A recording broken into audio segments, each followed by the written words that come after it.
You got the amplifier on? Yes. Well, a very good afternoon, everybody. This is Gulf Harbour Radio, ZMH 286, Patricia and David. After a torrid day here, a very torrid weather day here at Gulf Harbour, and in fact for most of the North Island and the top of the South Island, we have had 40 mils of rain. Absolutely unbelievable. Actually, I think it was a bit more than that, 40.8 to be very precise, since midnight. Absolutely torrential this morning. It felt as if you were looking outside, could have been under a waterfall. It was amazing.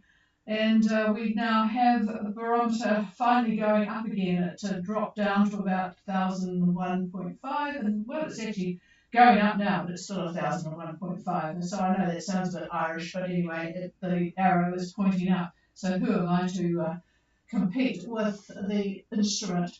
So 17 degrees though. It's been lovely getting all of this rain in this torrent of water coming down from Fiji and places in between, just pouring down into the country, absolutely soaking everything. At the moment, actually, it's not too bad. We've got a northwest wind at the moment, about 10 to 20 knots. The squall's coming through, so we're still not out of the woods yet. But I don't think they cancelled, or I don't think they stopped traffic going over the bridge. It was gusting up to 96 kilometres per hour. And I don't think they closed the bridge until 100. But anyway, haven't heard of any chaos, but there was a very large slip across the road, State Highway 1, north of us, just north of Puhoi actually, and that closed the road for a while. I presume it's open again, but they do take an awful long time to clear anything up around here. So not an awful lot of news. There's a couple of 2 or 3 boats in the manoeuvres, but everybody else has got to where they're going except for White Shadow. And I did in fact call the RCC today to hear if they had heard anything, but nothing heard. The reason I did that was because the Orion went out north and it crosses over where we are, so you know the sound of the Orion, and I checked on Flight Radar 24 and off it was going to the north. I thought, oh dear, because White Shadow has been in some atrocious weather, this weather that went through us this morning and overnight. He would have got a Barry. But anyway, I looked back on all his positions and he's barely moved in the last 4 days. This morning he was at 29, 28 and 178.30, and this afternoon actually there was another one. Usually there's only one report a day, and he was actually doing 3.7 knots on a course of 236, which is because he had 28 knots of wind from the north. Anyway, the latest position for those that are concerned, 2827 south and 17933 west. So he is actually at the moment going backwards. But we'll wait and see, because tomorrow he will have a southerly quadrant wind and he might actually continue on his trip to Fiji. Actually, there's a lot going on in Fiji at the moment. In Suva, the 51st Pacific Island Forum Leaders meeting, where our Prime Minister and Australian Prime Minister and various other people are starting to chat about things of interest in the South Pacific. The big news for them is that Kiribati has pulled out, and that was, I guess, not unexpected given their very close links to China, and China have been making very strong moves to get people on side. To do that, you have to drop any relationships with Taiwan. But anyway, Kiribati has pulled out, which is a major concern actually to everybody else around there. There are no representatives from Nauru and the Marshall Islands either, for one reason or another. One of them's got elections coming up, and the other one might have sent a deputy prime minister or something like that. Anyway, oh no, that was French Polynesia have sent the deputy head man. So yes, things are not all that stable, but anyway, they're meeting and having a good chat. So, the other news is for you Brits. There has been an announcement that your new Prime Minister will be announced on September the 5th. September the 5th for the new Prime Prime Minister of Great Britain. And in the meantime, Boris is continuing as normal. Okay, we've got a boat calling in. Lupan from Manta Bay. Good evening to you, Pele and Ulla. Yes, some places up there in Fiji are quite difficult, mostly on the other side, on the southerly side. But anyway, thank you for that message. So just as well you've got streaming. We're going to have a lesson tonight. I'm not sure whether David's got any weather to talk about, maybe something for the Minervas. The rest of you, I think, have got, well, not too bad a weather if you don't mind the wind, but a lot of you are wind surfer type people, so you probably enjoy the 20 knots of easterly, but there are scattered areas around Fiji where it's not a lot less. So anyway, I'll pass the microphone, and then after he's talked on his little lesson, because there's not much else to talk about tonight, I will see if there's anyone who wants to check in. All right, good afternoon. And yeah, just looking at the folks at Minerva, we do have some action there. Northeast winds, we've got troughs that are rolling through the area that I'm sure if we hear from one or two of you to get a better idea of what you're actually getting. According to the models, northeast winds, cloud, rain, squalls, and yeah, not so great. Looks like the bigger day for wind is going to be probably on Thursday. Gusts up to 25, 28 knots like that. Actually, Wednesday, tomorrow, late tomorrow, there might be some gusts up to 25, 27, 28, that kind of thing. Anyway, today's topic is going to be low formation on the back end of anticyclones. And so many cruisers have noted that as a large and intense anticyclone, or high as we call them, as they move east, a small depression often forms on the high's left shoulder.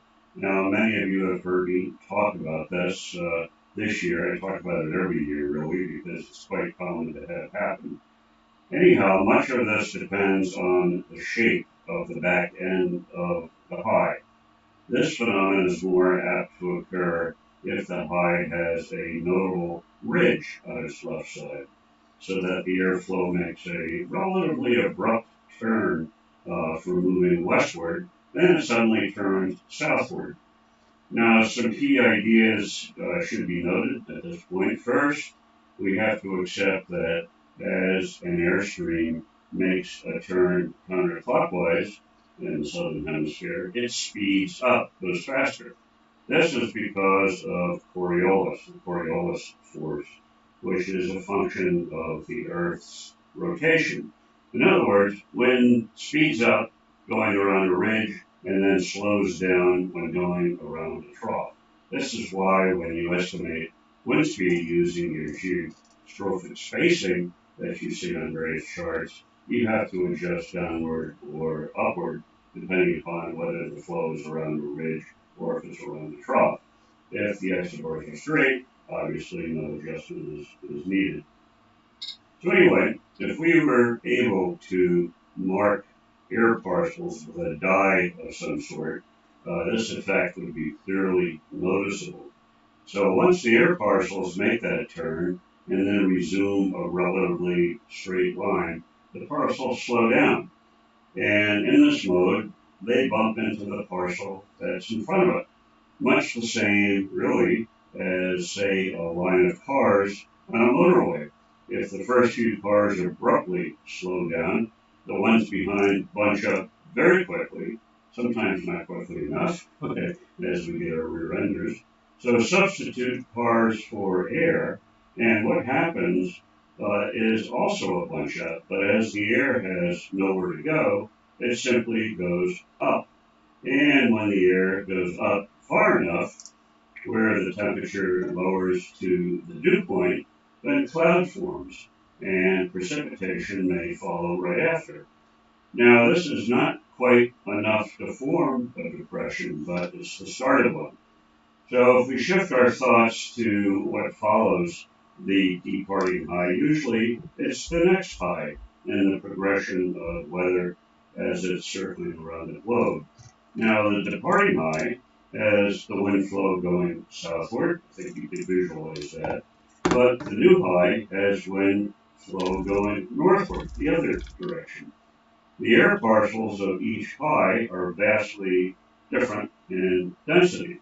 The southbound air is warm, it's moist, while the northbound air is cool and it has less moisture. So air parcels of different densities do not mix, they clash.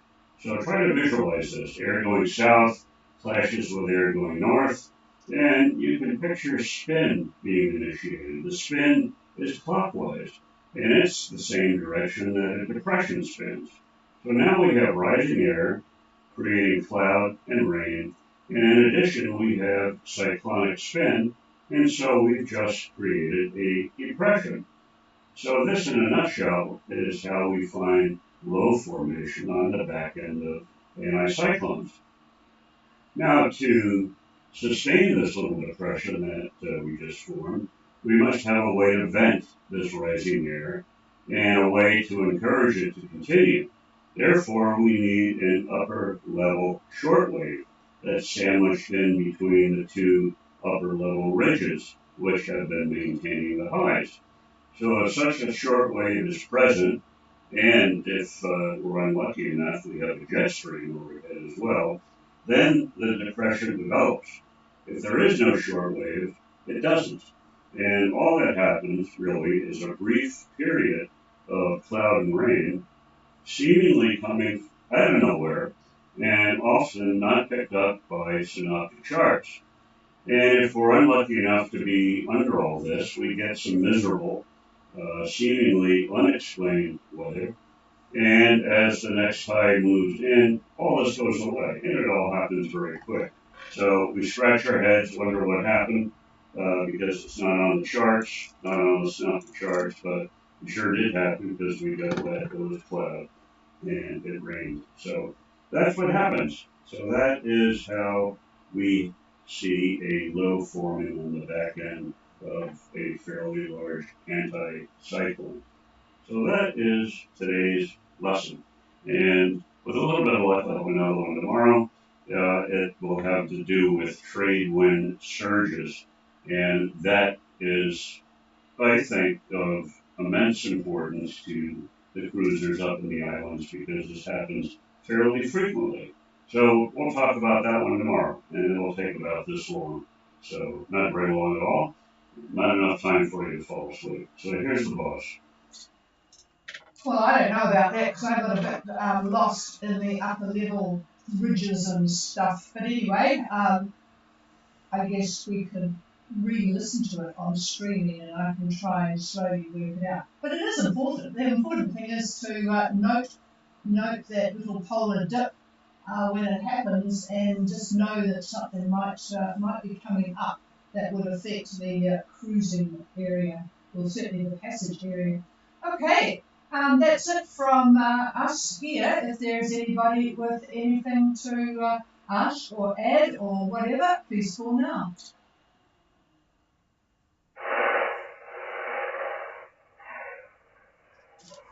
The soil propagation is pretty scratchy tonight, not very easy to understand anyone if somebody did call in. So I'm hoping that you all are well. We talked to Belina this morning at North Minerva, and it sounded quite nice, but it sounds like there might be a bit of wind coming. We could share some wind and rain here if anybody wants it, or if anyone wants to swap. I'm quite prepared to. No, I'm not. I don't really want to get on an aeroplane at the moment.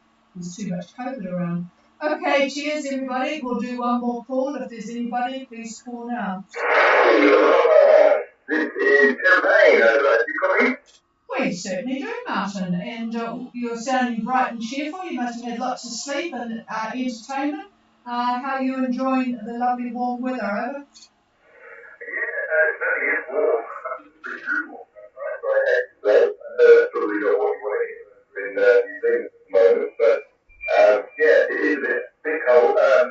It's too hot here sometimes. But anyway, yeah, we got here, and I don't know, there's still a bit of a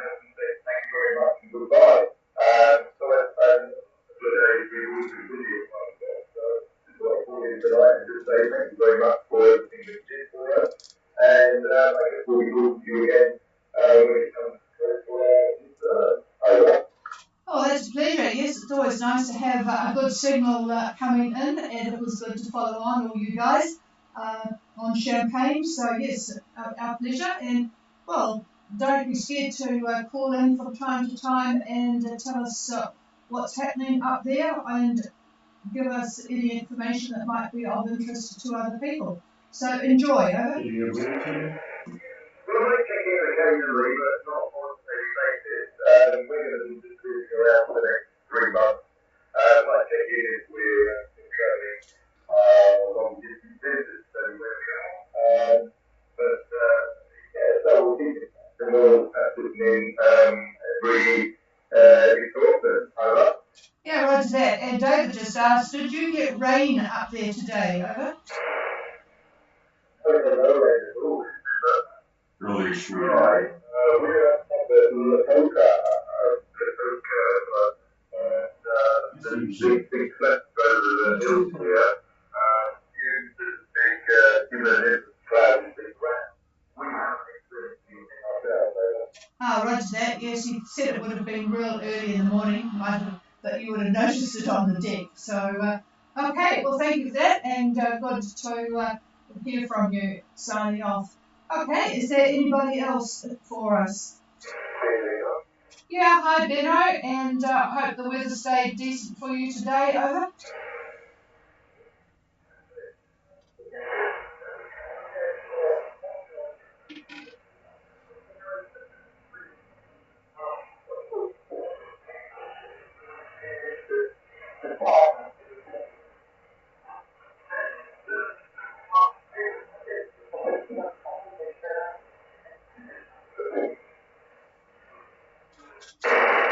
Well, I've got a bit of confusion here because that does not sound like Benno on Ballina, and somebody else might have come in. Did you hear that station, Benno? Over?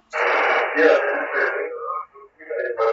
there was again calling you and we're doing was talking to you.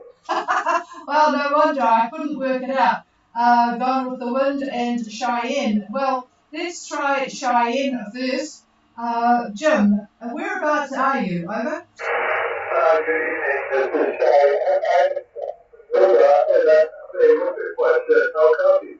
I've got good copy on you. I think it was just the fact that there were about 3 people talking at once. And I know you will be enjoying South Minerva. Over?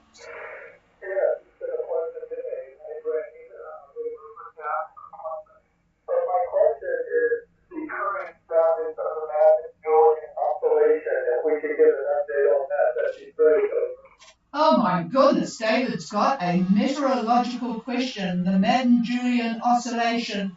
Will you be looking today, or are you going to cover that one tomorrow? I'll cover it tomorrow. He'll cover it tomorrow, Jim. I don't think he's... yeah, we'll certainly cover it tomorrow for you. Over. Did he have rain this morning? Yes, he had rain this morning, light rain, and it's overcast now. So just explaining to David. The Madden-Julian cycle will be talked about tomorrow. Well, in fact, that might be a good topic instead of the other one for a little discussion, because it is quite an important one for you guys in the Pacific. Okay, clear with Jim on Cheyenne and gone with the Wind. And by the way, both of you, I have not had any reply back from Moonfish in Indonesia, which is a bit concerning because usually they're pretty slick on that one. But anyway, it might be because they are with family and in fact not on the boat, so who knows. But if anybody has heard from them, it would be good to update us all who are interested in their progress towards South Africa. Okay, now back to Ballina. Benno, go ahead.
that I would choose the trevally over the three lobsters, but it sounds like, yeah, it's good when the tide is at a decent time to go walking on the reef there at North Minerva. So it sounds like you and Marlene had a very pleasant day, and that wind is down lower than what the models are saying, 12 knots of northeast. So that's very pleasant. So, yep, very pleasant day at North Minerva as well.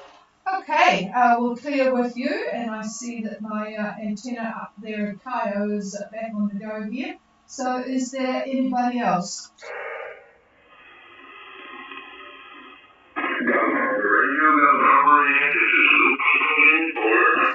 Well, Lupan calling, and they are at, hello, Pele, you are at Manta Bay. I've got a pretty reasonable copy on you. Go ahead, over. Yeah, we're around late this afternoon, and we are just relaxing for a few weeks, and then we will head to Vanuatu. Over. Okay, so relaxing for a few weeks and then off to Vanuatu. Yeah, I haven't heard Andrew on the morning net for a couple of days, but yes, there's a bit of activity I see on the AIS in Vanuatu. Nowhere near as busy as it is. Excuse me. I have a bit of a frog in the throat here. Yeah, nowhere near as busy as your side of Viti Lavu there, but yeah, it will be good to get on along with a little less crowdedness. So, yep, you're all recovered from the passage and enjoying life, I take it over. Yeah, we are in a good shape now, and we just good time here, and tonight we have some fun. We prepare some garlic and some stuff.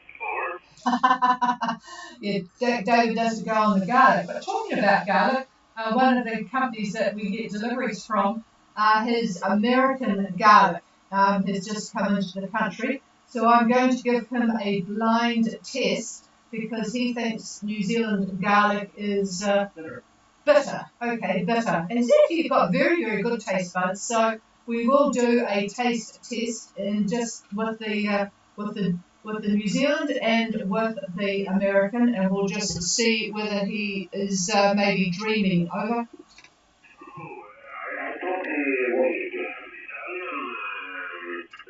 Italian. Oh, we never get Italian garlic here. We get Italian kiwi fruit, funnily enough, but we don't get, well, not that I have seen anyway in our shops, we don't get Italian garlic. Mind you, we are in a bit of a wasteland, as you probably know, up this part of the world for getting stuff. We've got MasterChef on in New Zealand at the moment, and the idea is that these competitors, and it's now the final next Sunday, but they shop first for their challenge of the night.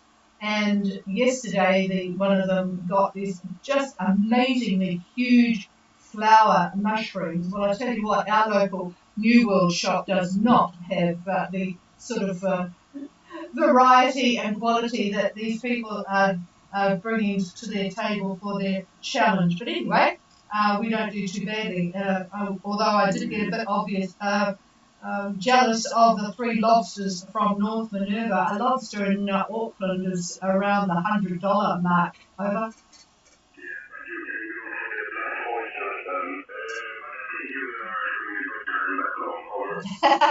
We're not complaining, although I'd have to say bluff oysters at $43 a dozen are a little bit beyond a daily treat. Over.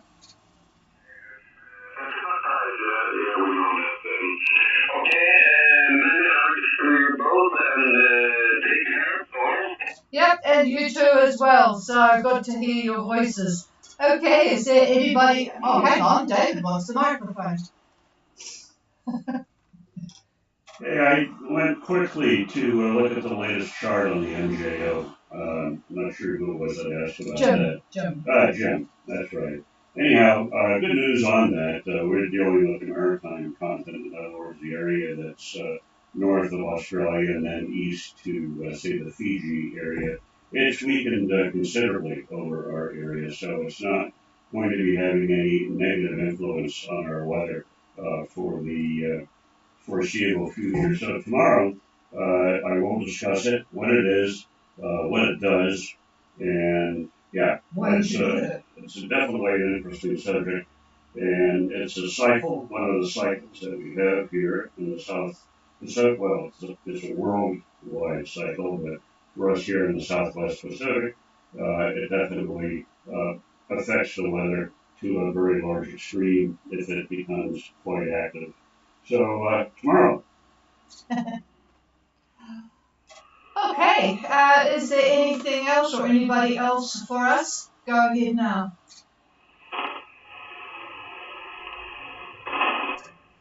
No, nothing here. We will go back to the fire. Although I have to say it's 17 degrees outside, it's not too bad.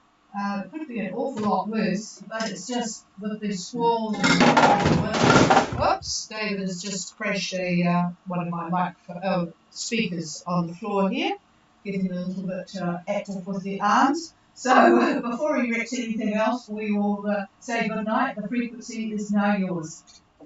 Did you want to wreck it? What was it doing here? Well, because it's there, because it's there. Here.